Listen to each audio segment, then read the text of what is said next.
Recording in progress.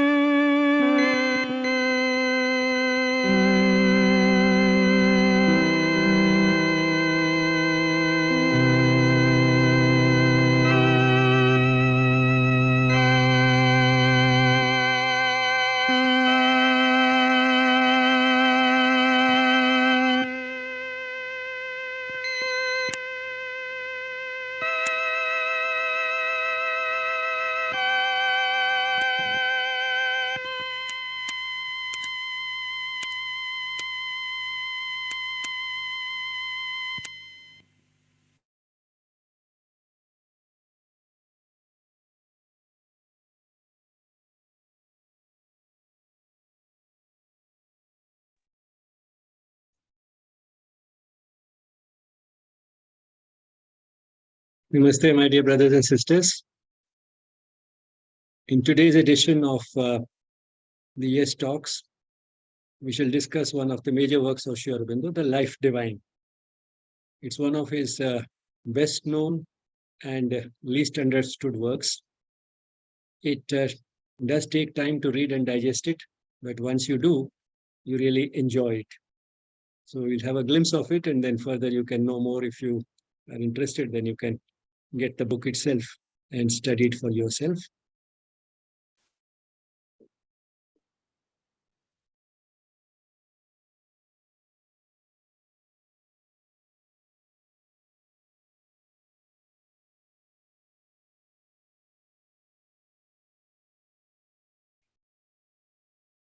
So the session is a glimpse into Sri Aurobindo's The Life Divine. But before I go further, the love and blessings of the Mother and Sri Aurobindo to all of you from Sri Aurobindo Ashram, Delhi branch. The Life Divine is volumes 21 and 22 of the complete works of Sri Aurobindo. And it's available like all his works for free download on www.sriaurobindoashram.org, which is the website of Sri Aurobindo Ashram, Pondicherry. Sri Aurobindo starts The Life Divine, like all his works, with a magnificent sentence. And I'll start with reading that out and trying to explain that a bit. The earliest preoccupation of man in his awakened thoughts, and as it seems, his inevitable and ultimate preoccupation, for it survives the longest periods of skepticism and returns after every banishment, is also the highest which his thought can envisage. So let me go over this sentence a little slowly. The earliest preoccupation of man, which means possibly the preoccupation of man since prehistoric times, of which may not have records, but one can certainly extrapolate from what has been happening during the recorded history that this must have been the earliest preoccupation of man. But not all the time. In his awakened thoughts, the earliest preoccupation of man in his awakened thoughts, which means when his thoughts were awake to something higher than his usual concerns at the level of the body and the mind. The earliest preoccupation of man in his awakened thoughts and, as it seems, his inevitable and ultimate preoccupation. So what is his preoccupation in awakened thoughts is also perhaps his inevitable preoccupation, which means every human being will have it sooner or later, but it is the ultimate preoccupation, which means that it will come sooner or later, and it may be in this life, maybe in a subsequent life, but that is the ultimate preoccupation of man in his awakened thoughts, which means that everybody will have those awakened thoughts sooner or later, inevitably, and that is the ultimate preoccupation. And what is it that makes Sri Aurobindo say so? For it survives the longest periods of skepticism and returns after every banishment. Because this is a preoccupation that has survived the longest periods of skepticism. You must have guessed that he's talking about the preoccupation to go into the deeper truths of existence, like who am I, what is the ultimate purpose of life, and so on and so forth. So this is the type of quest, this is the type of preoccupation that survives the longest periods of skepticism, when people for a long period thought that this was all frivolous intellectual entertainment, or that it was getting into experiences which are invalid because they are not rational, and so on and so forth. So people develop this skepticism, as happened, say, in recent history after the European Renaissance. Uh, but this is a preoccupation that survives the longest periods of skepticism. So during the early few hundred years of European Renaissance, there was that skepticism, but we find that once again, Europe is looking at this knowledge which goes beyond the mind, beyond rationality. So it has returned after that period of skepticism, even in Europe and North America, the area parts of the world that were most affected by the skepticism of the European Renaissance. And it returns also after every banishment. Any effort to just drive it out, as happened in communist countries, over there also it returns. And I have personal experience of this. In the year 2001, I went to Russia and I found that was the time when the communist regime had fallen relatively recently, and the democratic structure had taken over. And what was happening was that all the churches were being renovated and getting reconverted into churches, because during the communist regime, all the churches had become offices, government offices or whatever. But once again, they were being renovated and restored so that once again they could serve the purpose as a church. So it returns after every banishment as well. And this preoccupation is also the highest which his thought can envisage. So man is basically a thinking animal, but he has all levels of thoughts. This is a preoccupation that emerges from the highest of his thoughts, highest thoughts of man. It manifests itself in the divination of Godhead, the impulse towards perfection, the search after pure truth and unmixed bliss. So, searching for God, searching for perfection, or looking for perfection is eventually for a search after pure truth. That is, truth which is unmixed with any ignorance and falsehood. And that's why this truth is spelled with a capital T. It encompasses all knowledge, having known which nothing else remains to be known. And not only this knowledge, but also unmixed bliss, unlike the joy and sorrow, which are coupled with each other in ordinary human life. So these two searches, searching for the highest truth, the pure truth, and unmixed bliss, bliss which is not contaminated or adulterated by sorrow and suffering. The sense of a secret immortality. That's another part of this preoccupation, searching for conquest of death. The ancient dawns of human knowledge have left us their witness to this constant aspiration. So there have been periods of getting out of the night of darkness into a dawn. That applies not only to individuals, but also to societies as a whole. And whenever any society has had that period of dawn, there have been traces left behind of this aspiration for pure truth and unmixed bliss. Like, say, we have records of the Vedic period, at least 5,000 years old, and that can be considered the record, the witness, the remnants that we still have of one of the ancient dawns of human knowledge. And they reflect this constant aspiration, in response to which knowledge was revealed, which forms the Vedas. Today we see a humanity satiated but not satisfied by victorious analysis of the externalities of nature. So now Aurobindo is writing at a time when Europe and the Western world in general was going through a period of skepticism because of the great achievements of science and technology, which were based on rationality, and therefore the humanity was sort of satiated by this type of a victory. It was satiated but not satisfied. The difference between the two is that satiation is something physical, satisfaction is truly deep and emotional. For example, suppose you are having a meal and after some time you are full, which means that you are satiated. You are no longer hungry. You don't want more food. But then you are offered ice cream. Well, that I can have, because you feel that there is still something some sort of satisfaction, additional satisfaction, which this ice cream will bring. So the person is satiated at the end of a meal, but not necessarily satisfied, and feels more satisfied after getting something which he really relishes, like ice cream or dessert or anything that he's really fond of. So humanity also is satiated.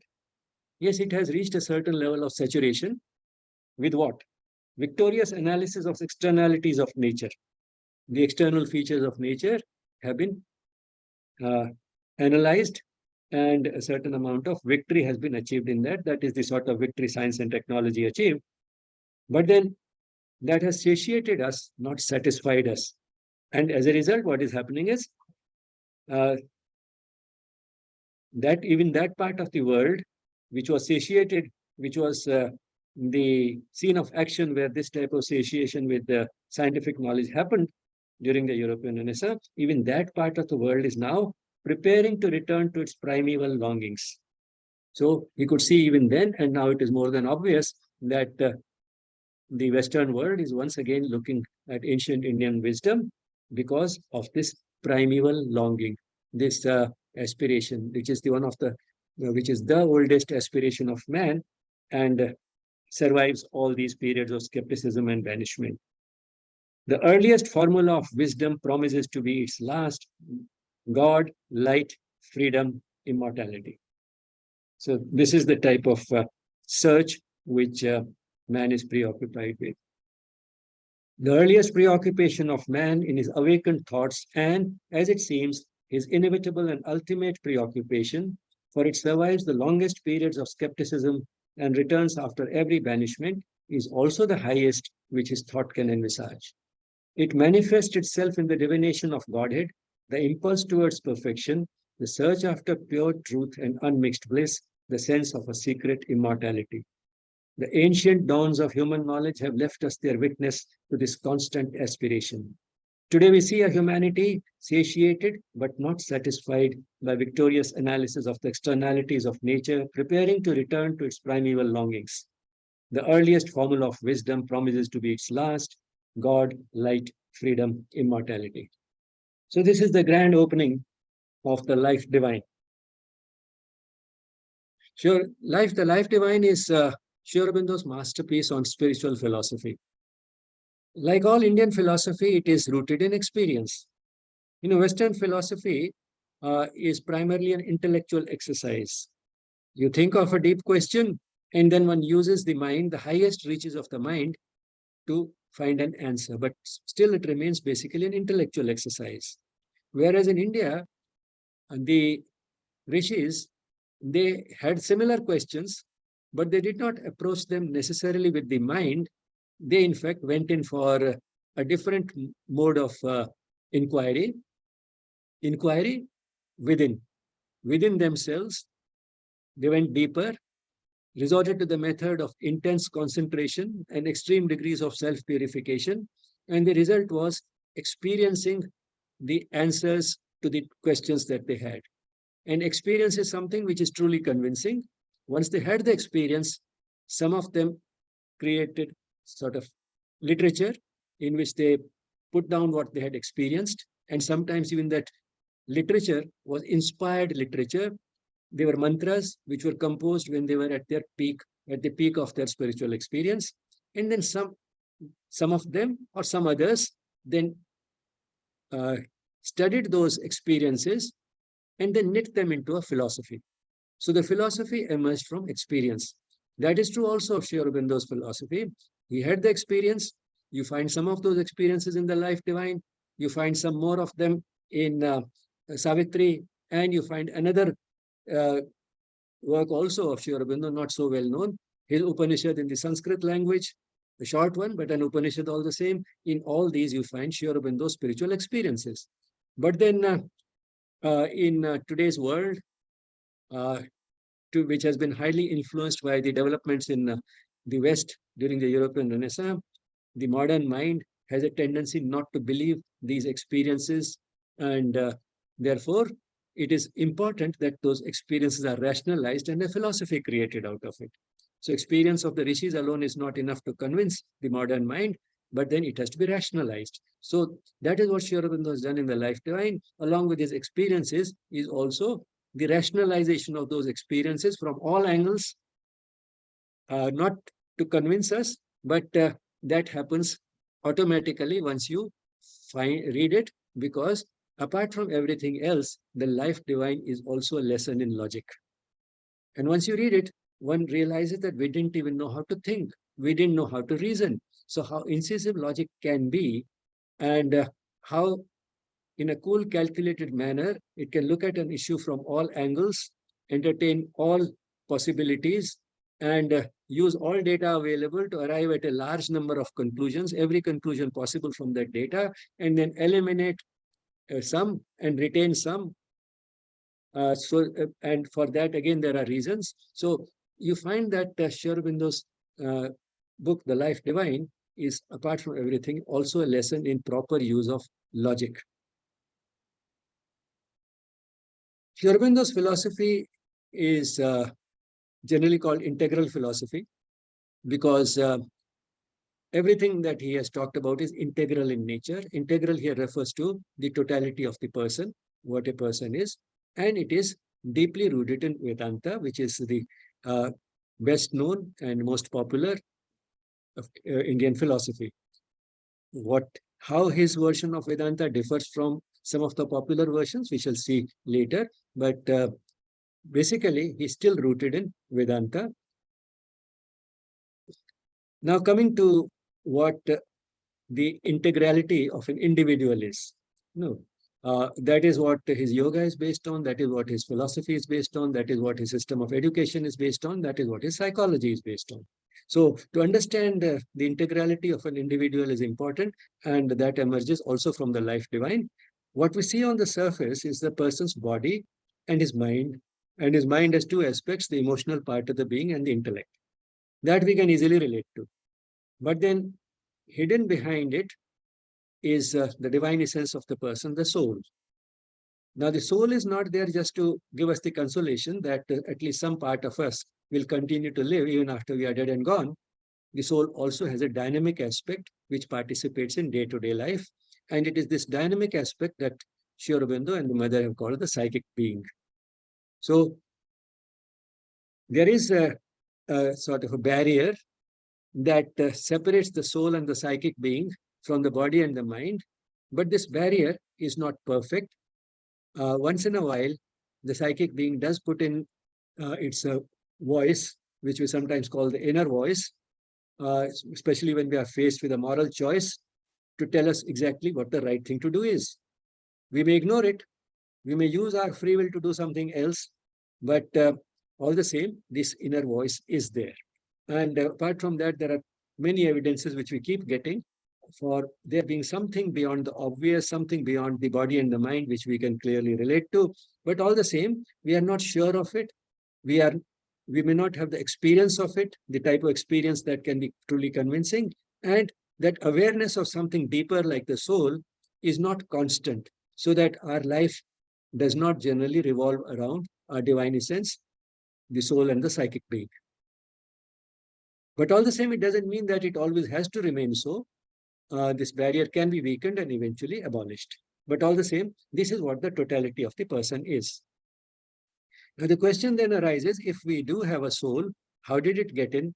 Is it in the head? Is it in the heart? To understand that, what we have to do is to go back in time.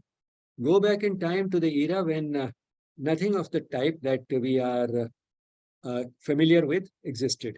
The material universe, in short, did not exist.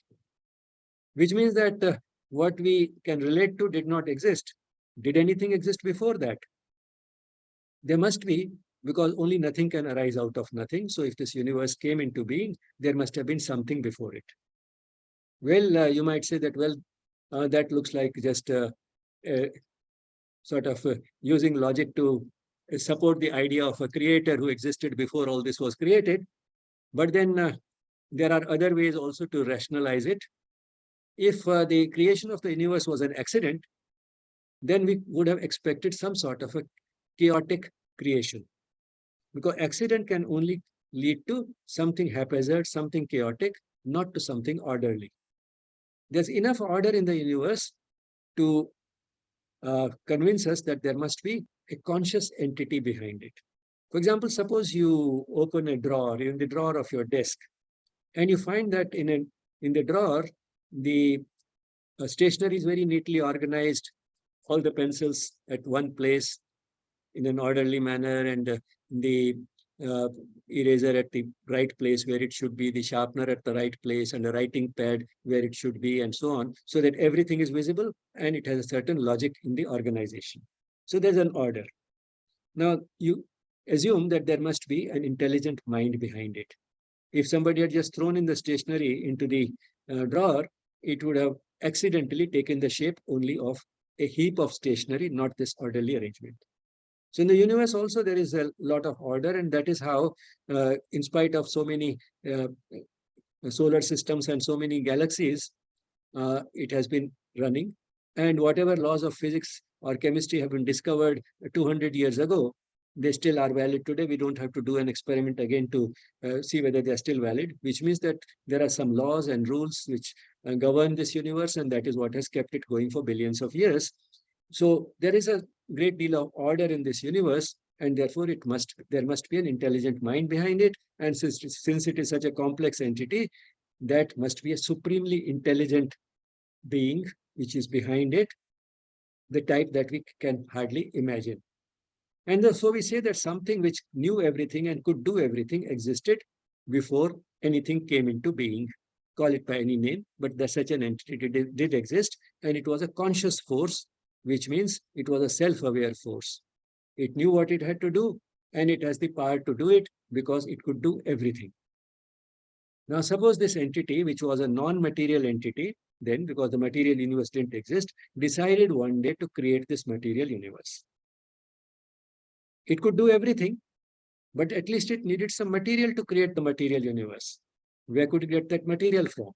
For example, if you want a table, you provide the carpenter with some wood. So the carpenter is the creator, wood is the material, and the table is the creation. Now here, the creator was there, its will was there, it wanted to create a material universe, but the material was not available. So what did it do? It itself became the material for the creation of the universe. It could do everything. So it had a non-material form, but it could assume a material form. That's what it did. It assumed a material form and became the material universe. Now, from this follows an important corollary. The corollary that follows is that what it created was nothing but the creator itself in another form. And therefore, we do not need any further arguments to prove that the creator is present throughout its creation. For example, suppose a child starts with a square piece of paper, folds it and makes a boat out of it. And we ask the child, does the boat have any paper in it? The child says, well, the paper itself has become the boat. So every bit of the boat is paper with which we started. So in the same way, every bit of the universe is nothing but the creator itself, because the creator itself has become the creation. However, we don't see it. It's not very obvious, the presence of the creator. And therefore, since it is not very obvious, we say that, well, it is present in the form of the spirit. The spirit of the creator is present throughout its creation. We call it the spirit because spirit is something fundamental, but at the same time, not very obvious. For example, when we say that the spirit of the painter is there in her painting, what we mean is that although what we see is only a landscape, some aspect of the personality of the painter has got into this landscape. So that is the spirit of the painter which has got into the type of landscape that she has created in this painting. So in the same way, the spirit of the creator is there throughout the creation. So this all-pervasive presence of the spirit of the creator throughout the creation is one fundamental thing that we have arrived at through this type of rational analysis. And since we are a part of that creation, we also have that spirit, but at the level of the individual, we call it the soul. Now, this particular way of looking at the world is called the spiritual worldview because it acknowledges the presence of the all-pervasive spirit throughout the creation. And while the spirit is universal, we use the term soul for the same spirit present in an individual. Now, a few corollaries which follow from this. The creator that became the creation was infinite, not limited in time. It was always there. It will always be there. Not limited in space. It is everywhere. It created a vast universe, but the universe still is measurable. It is finite.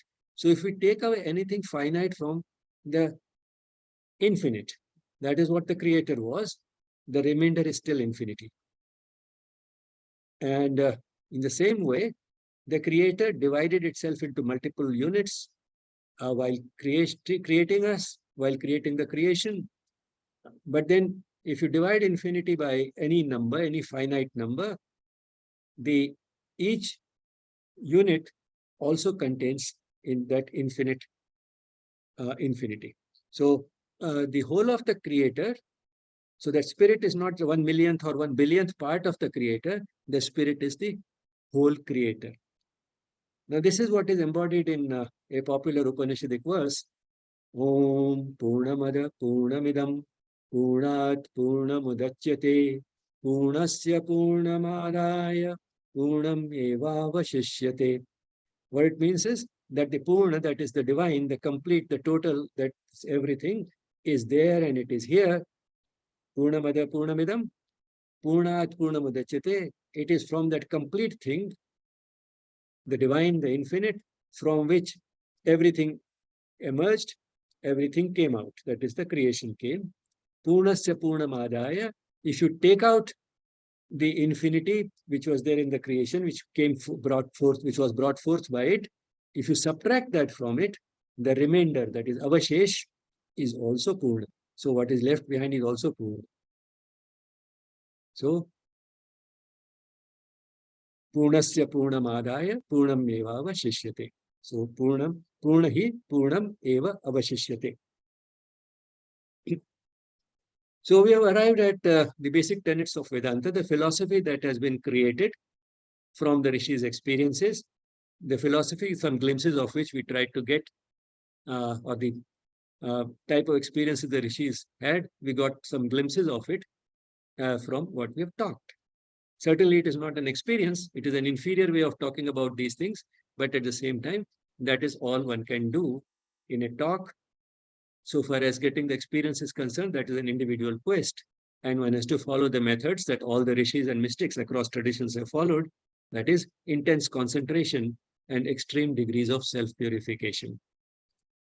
So the philosophy, one of the philosophies, spiritual philosophies, the best known Indian spiritual philosophy, which has emerged from the experiences of the rishis, is Vedanta. And some of the basic tenets of all schools of Vedanta are that the world is not an accident.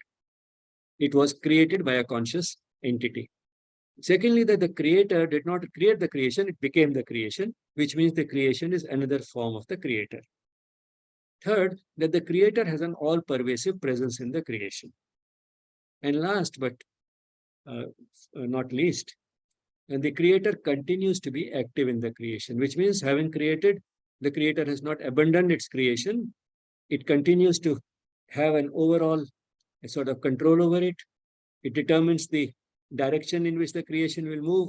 It seems to have a plan, a design for it, which eventually keeps working out. And therefore, the universe, the material creation, is not drifting. It is moving in a certain direction. The overall direction, the larger picture, has been determined by the creator. So that is the fourth important thing. Now, the philosophy and these basic facts remaining the same, still the human mind is so inventive, it can give it different tilts. And that is how we have several schools of Vedanta. I'll divide them broadly into two categories. Those which, based on these facts, tend to negate the world and worldly life, and those who, based on the same facts, give us a highly life-affirming approach. That is an approach that accepts, encompasses, and embraces life. So first, let's look at the life-negating tilt which these facts can be given. Firstly, that the world is an illusion. Illusion means something which is different from what it looks like. Yes, certainly the world is an illusion in the sense that it is not just as it looks. In fact, the deeper reality of the world is invisible to us. And therefore, while we may be seeing the material universe, we may be seeing ourselves as the body and the mind, but the all-pervasive spirit of the Creator, which is the lasting and imperishable uh, thing that is behind it all, that is something we don't see. So if we consider that to be the ultimate reality, the deepest reality of the creation, then the way we see it is certainly so different from it that we can call it an illusion. The And if that is so, then we are also an illusion, and therefore the body and the mind, in fact, become sort of obstacles to the realization of that reality which is hidden, because we remain preoccupied with the body and the mind, and therefore this prevents us from becoming aware of the deeper reality behind the body and the mind. So if the world is an illusion, we are an illusion, the body and the mind are an illusion, then and only the divine is real, the true purpose of life should be to realize that reality. To realize that reality, which is the true thing, which is the ultimate truth, the lasting and imperishable and constant reality, which is behind this illusion. And the theory is that realizing that reality will lead to escape from cycle of birth and death, which means we'll not have to return to this world again and again. We'll be in some other world where it will be all blissful, and we'll escape this, return to this world which has uh, joy and sorrow coupled with each other, all the dualities, and involves a lot of uh, sorrow and suffering and struggle and strife and so on. So we'll escape all this if we are able to realize that reality. And that sort of a liberation from the cycle of birth and death, which has been called moksha, that is the goal of life. Now you'll see that there is one thing which this entire thing, which looks very logical, has missed. And that is, the way we are constituted, we do not see that deepest reality. The purpose is to realize that deepest reality. And it's only when we do that the goal of moksha will be reached. But then, will it just somehow happen? From the type of uh, consciousness we have, in which we do not see that deep reality, how will we realize that reality which will lead to moksha? Will it just somehow happen accidentally? Will it happen as a result of wishful thinking? What is it that we have to do for it? That it does not get into. And if when it gets into it, it says that reject this illusion, run away from the world, go and sit in a forest or a cave or on a hilltop, and possibly you will be able to realize that reality. So that is the type of route it shows, which certainly does not suit most of us. It may suit a select few with whom we have no quarrel, but all the same, it does not tell how is it that what has been called the goal of life for every individual, how is it that the person who, for various reasons, is engaged in everyday life, how is he to address this goal of life, so to realize the reality and escape the cycle of birth and death? That it does not get into. However, the basic tenets of Vedanta remaining the same, these four things that we talked about, we can give it also life-affirming tilt. The world may be an illusion, but this illusion is a manifestation of the divine. It is another form of the divine. So the way we see the world is also another form of the divine. And if the divine is real, therefore the world cannot be unreal. It is not a piece of falsehood. It may be a temporary reality, but while it exists, it is real, it is not unreal. For example, the deepest reality of a pot may be the clay of which it is made, but while the pot exists, the polished pot is not unreal. The pot may break, you may recycle the clay into another pot of another shape, but while the pot existed with a particular shape, it was real. It was not unreal, it was not a piece of falsehood. And the pot is only another form which the clay has taken. So in the same way, the material universe, what we see around us and which now we feel is an illusion, it is not the deepest reality of the material universe, that itself has taken the shape of this material universe, the form of this material universe. And if that which has assumed this form is real, the world cannot be unreal.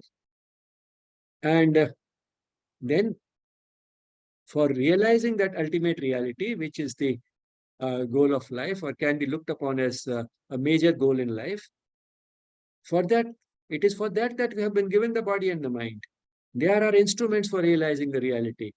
And it is the worldly life which is the field of action for realizing that reality. So we have been given the instruments and we have been given a plot, a field, an opportunity in the form of the worldly life. So the purpose of life is to certainly realize that reality, but then not just realize it, but also to transform it. Because the way we are constituted with very little knowledge, uh, we live a life which is not the perhaps the best. And therefore, if we are able to realize this reality, our life itself should undergo a change so that now we are living a life which revolves around this new discovery, around the discovery of this reality. So it should lead to a transformation of life. Such a transformation that now it befits the one that it manifests. Because the manifestation is not only very different from the divine, it is also imperfect as compared to the divine. Imagine the all-knowing, all-powerful divine having become an imperfect creature like a human being. Now, if the human being has realized that reality, it should lead to a transformation of life in such a way that now it befits the one that it manifests.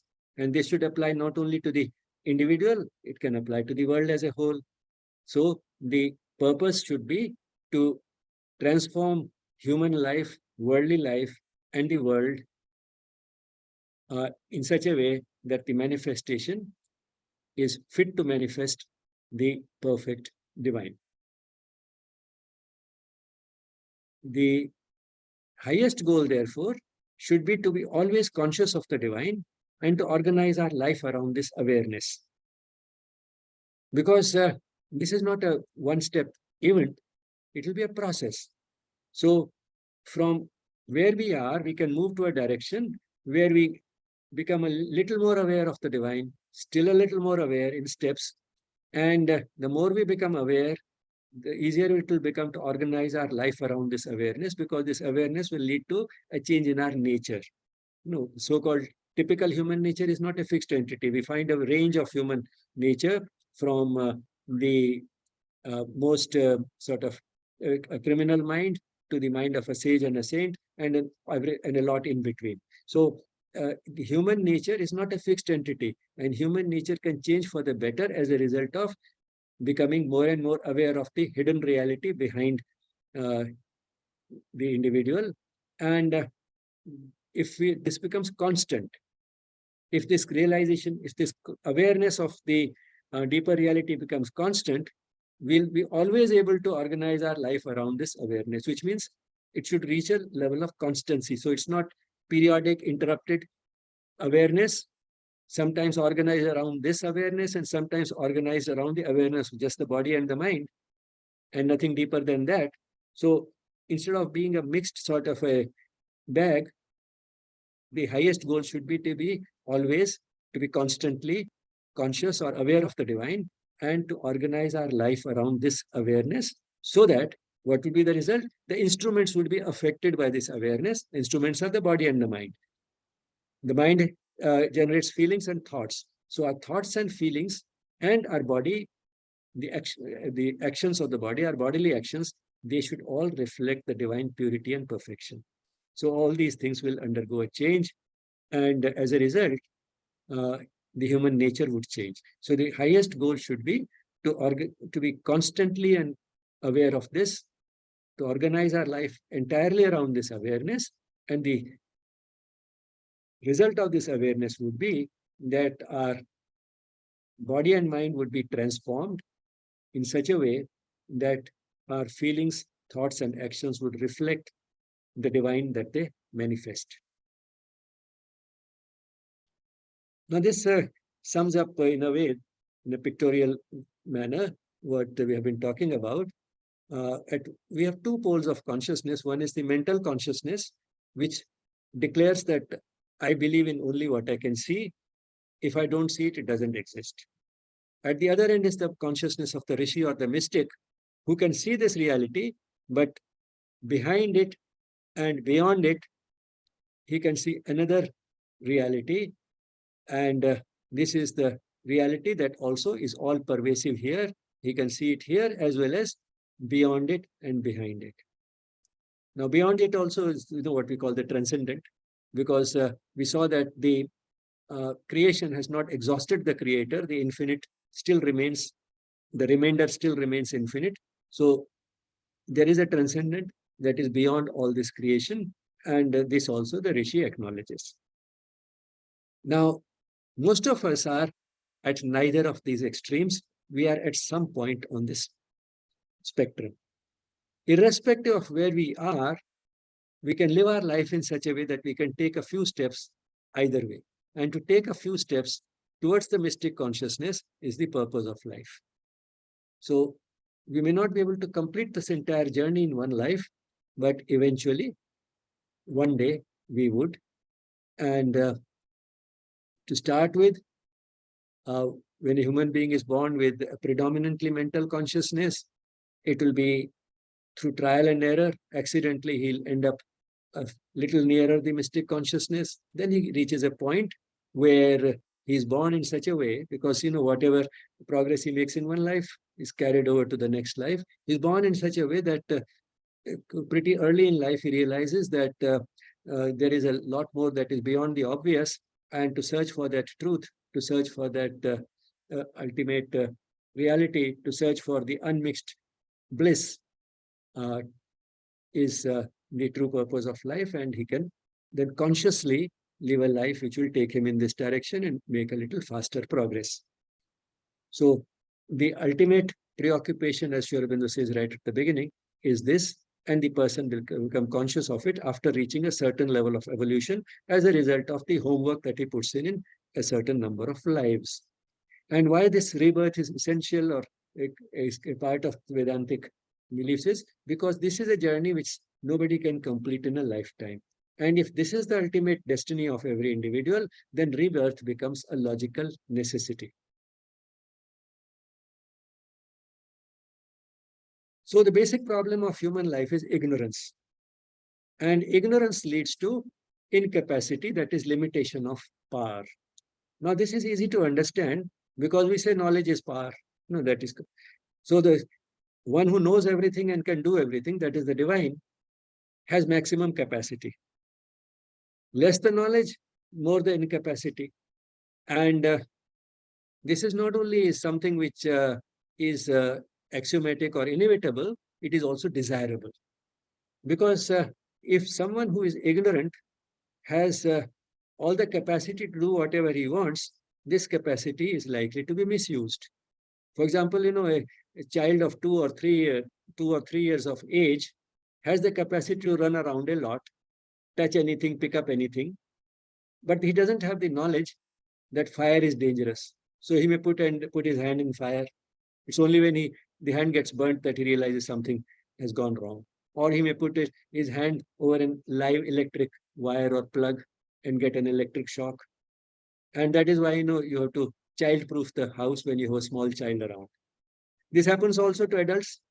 And we have in mythologic figures like Ravan and Hiranyakashyap, who are the lineages from demons, but they were kings, and they went in for the type of practices which rishis and mystics undergo, and they acquired through that not only great deal of knowledge, but also the capacity. But there's something missing in that knowledge, so that in the absence of total knowledge, this great capacity that they had made them very cruel dictators, and ultimately the divine itself had to come in human form to eliminate them. So having a lot of capacity without commensurate knowledge can be dangerous, whether it is a 2-year-old child or whether it is a demon. So that is perhaps the wisdom behind limiting our capacity when the knowledge is limited. Now, if our capacity is limited, we become aware of that lacuna. And when we become aware of that lacuna, that this is something I cannot do, it creates desires.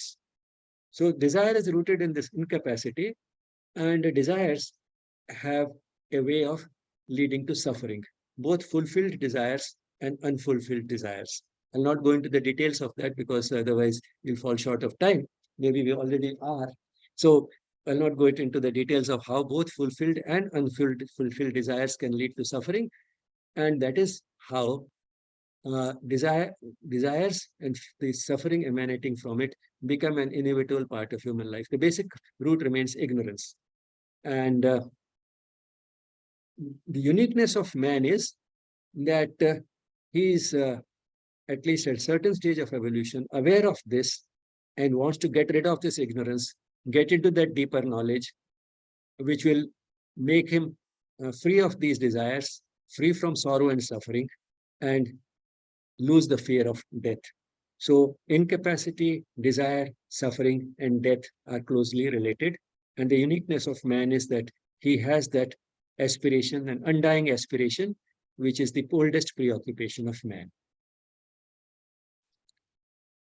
Now let's look at a little differently.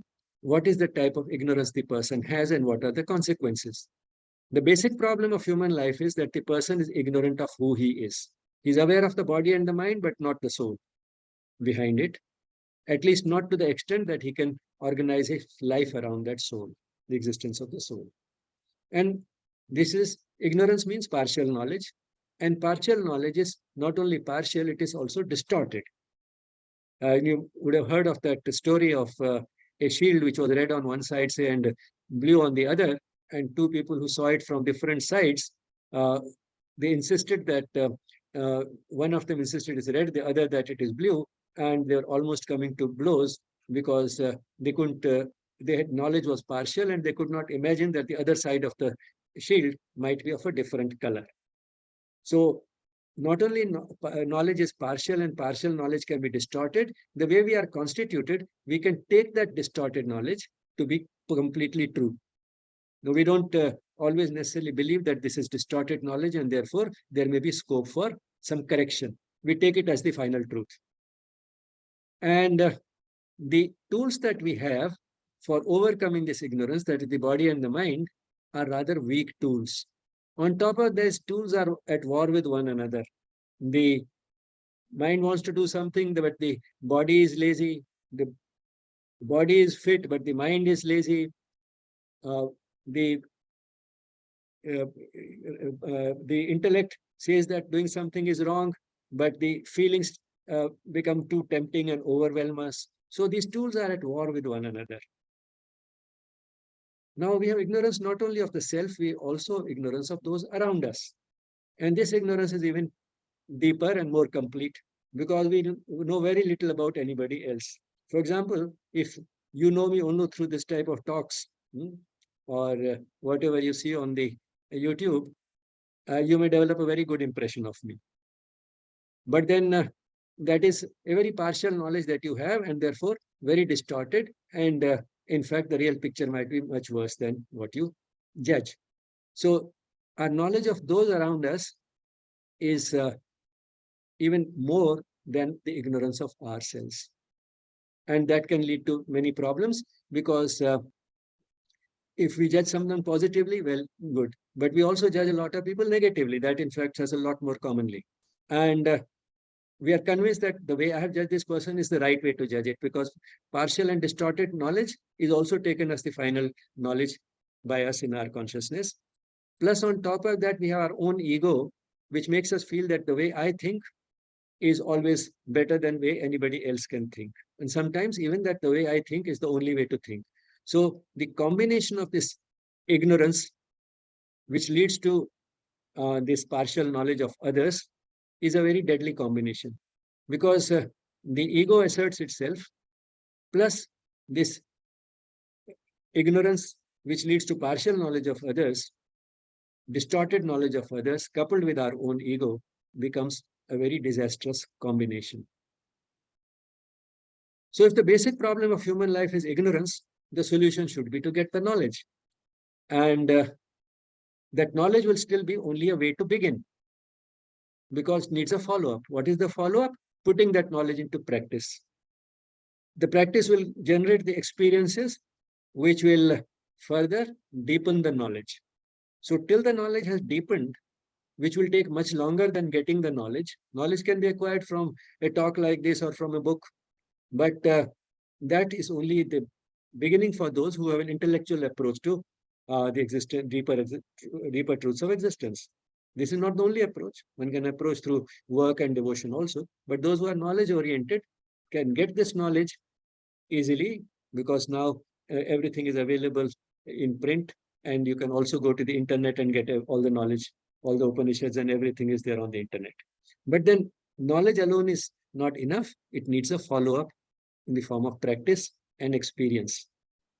And that is a long process, but roughly it takes, has these components which are not necessarily successive. They can be simultaneous. These are not, they have been listed one in a linear fashion, but it's not that only one has happened, then only the next will happen. One is the unification of the surface parts of the being.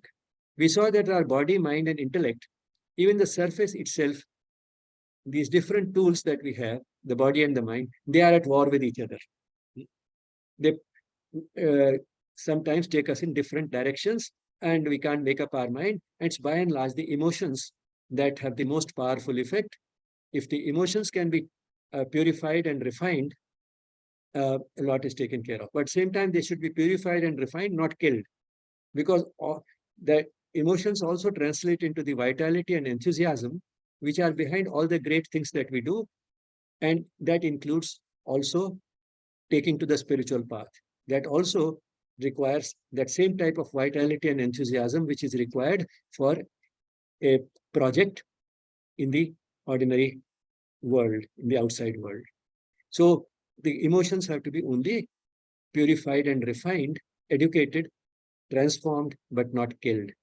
But then unification of the body and the mind so that they start speaking in the same language is the beginning. But then being by nature imperfect, that will not be enough. The emotions will continue to be volatile, and the mind will, the intellect will continue to be vacillating. And therefore, they need to be anchored to the deepest part of the being, which is the soul.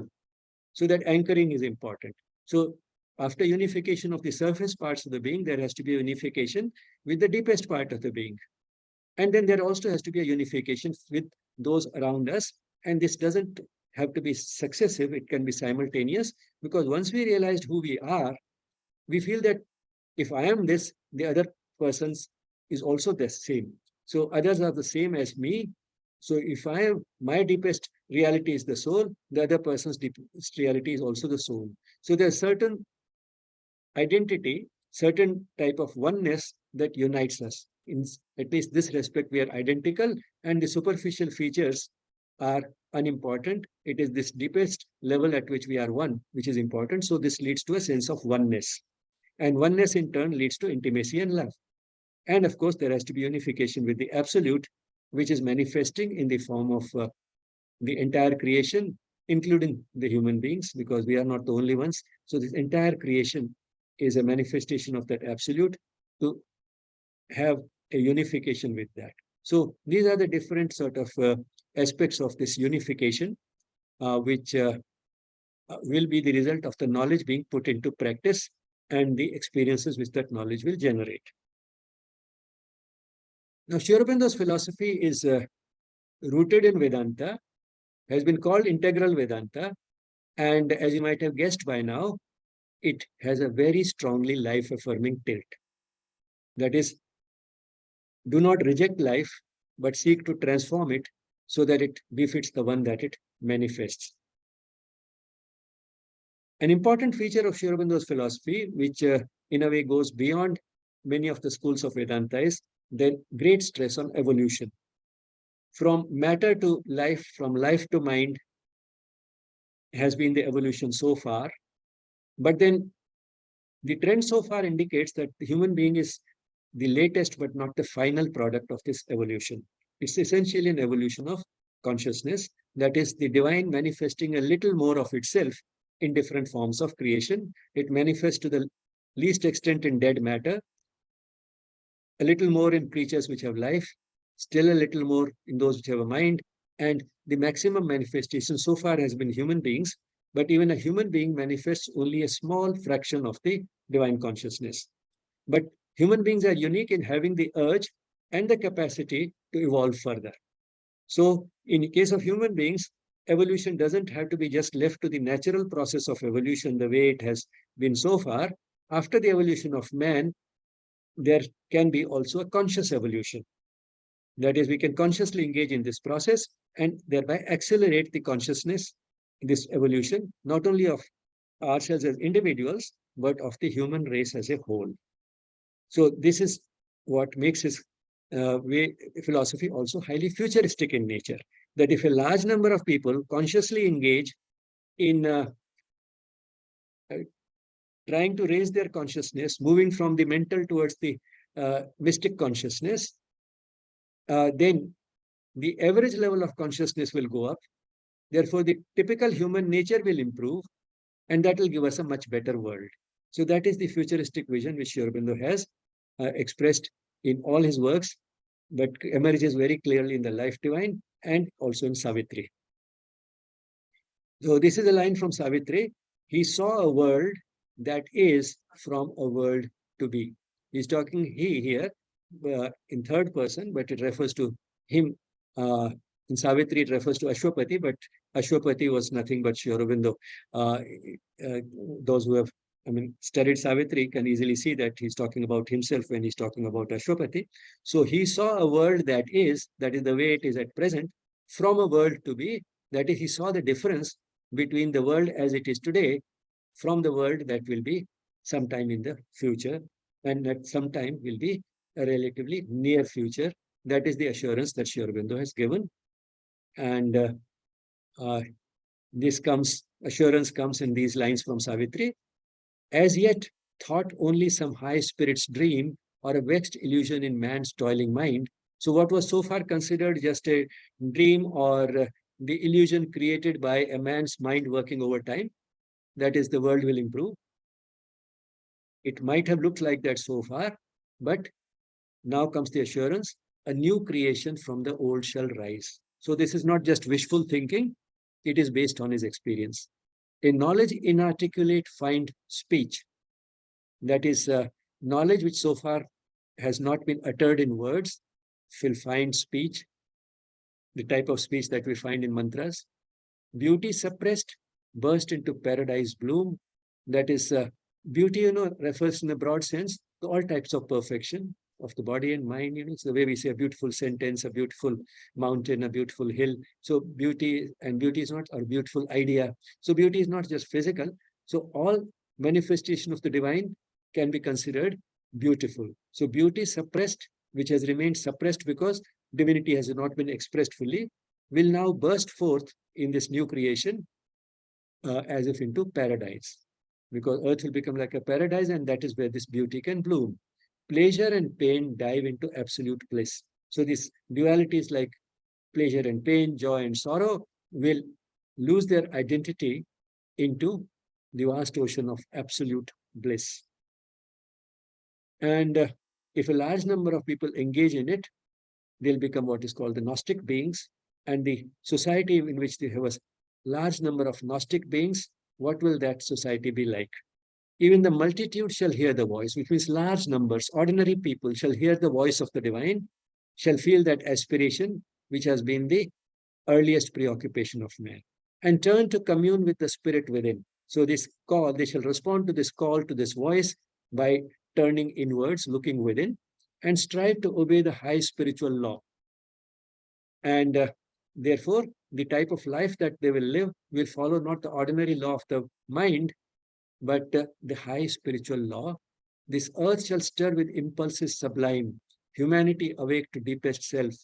So that is how the earth itself will be affected by it, the entire humanity affected by it. Nature, the hidden Godhead realize. The nature which is behind this, which is the creative force of the divine, that itself will see in its creation the hidden Godhead. And it continues, thus shall the earth open to divinity and common natures feel the wide uplift, which means this drift will be upwards. So it will be an uplift.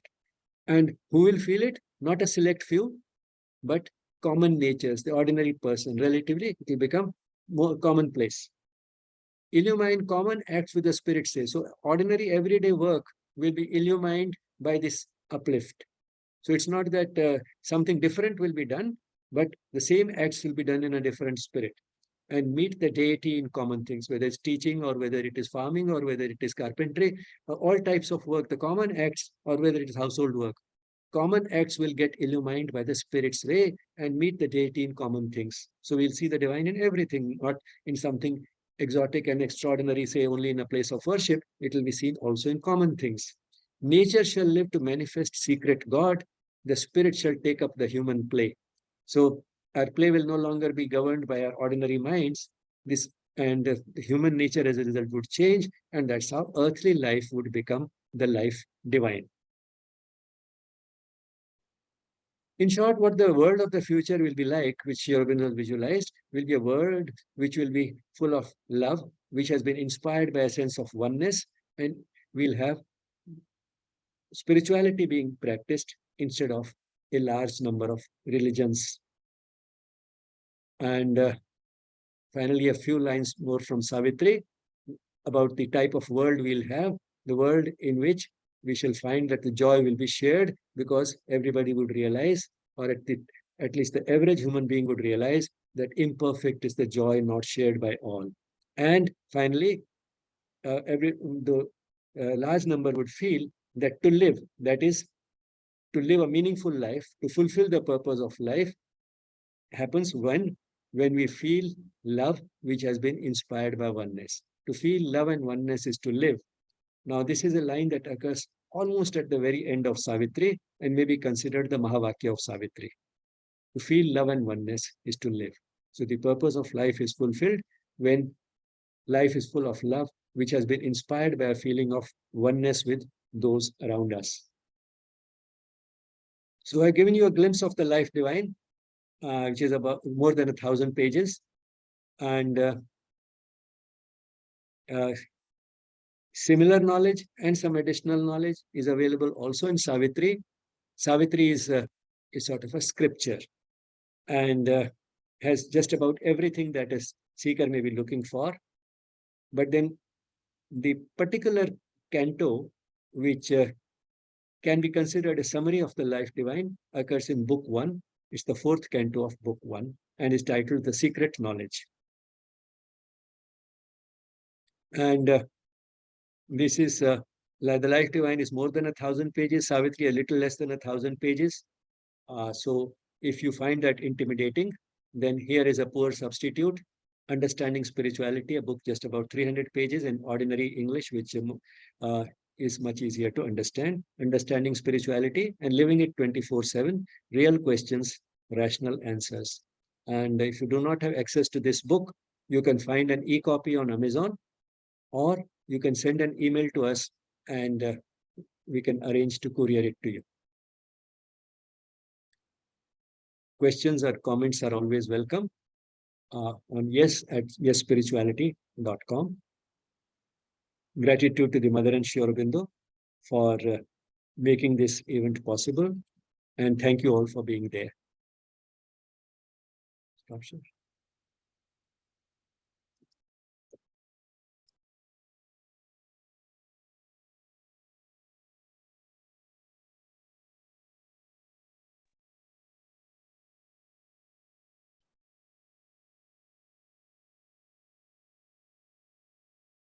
If anybody of you have any question, you can ask. There's just one question in the chat box I would read out. Thank you for this deep and complete session. Could you kindly develop further on integral Vedanta?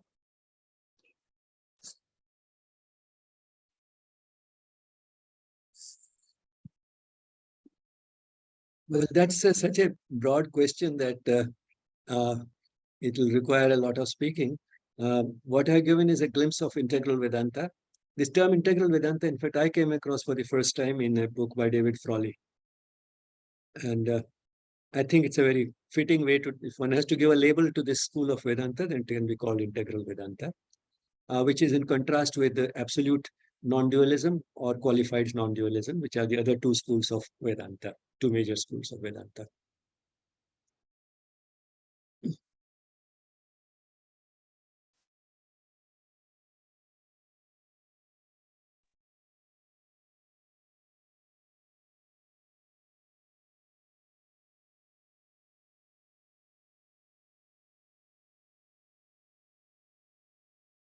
There's another question. Is spirit Brahman, soul Atman?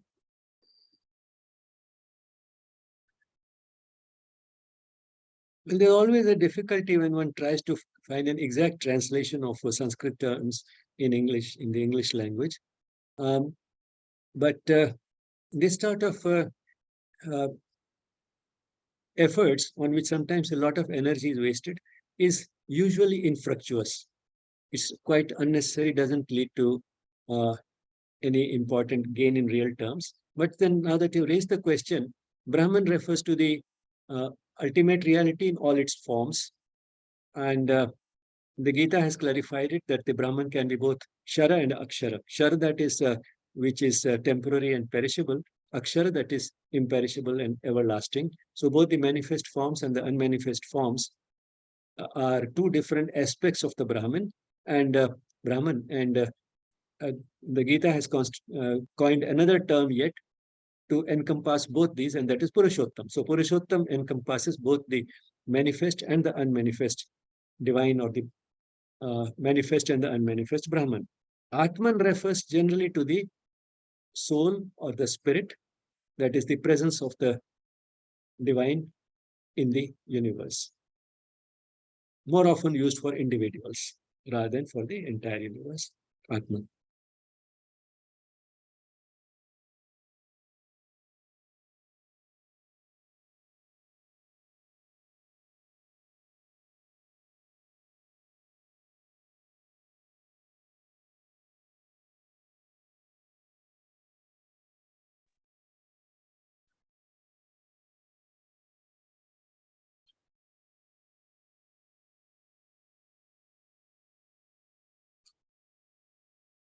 All right, so if there's no more questions, okay, there's just one last question in the chat box, which is how to be in constant awareness of divine.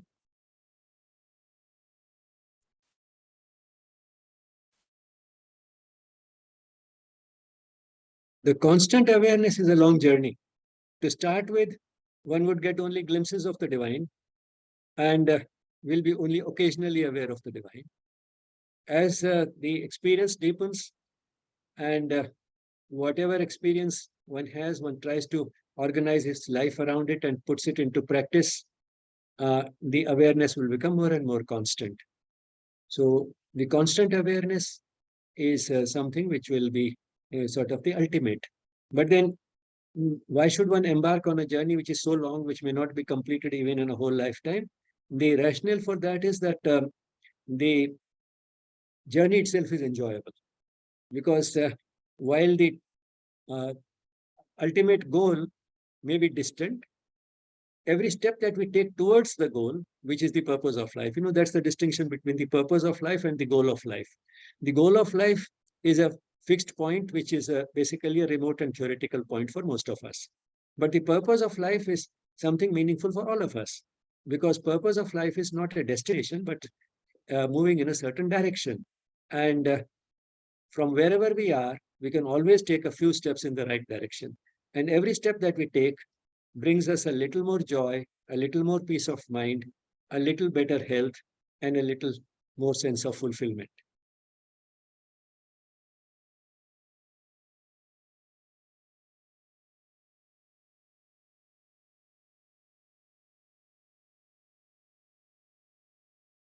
All right, I think with this we come to the end of this session. Thank you everyone for joining in, and we end with a moment of silence. Thank you.